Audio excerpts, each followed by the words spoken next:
Hi everyone, my name is Arina. Today I'm going to show you how to use app product under AI replace. So first, I just use for what we have in the template. I click to select template. I'm using this template. If you have your own picture, you can just upload it to here.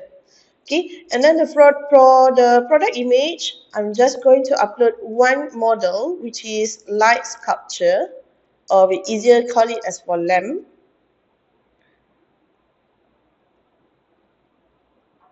Okay, this is the lamp.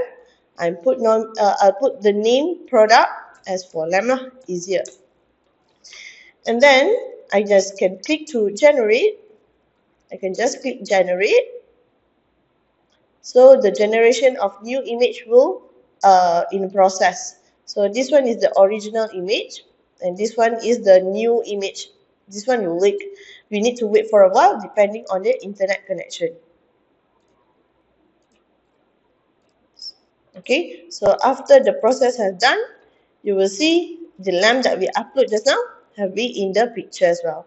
So this one is the add product where we notice our lamp is here, and this one is the original image. There's no lamp here. Okay, so basically this is how you use add product under AI replace. That's all from me. Thank you.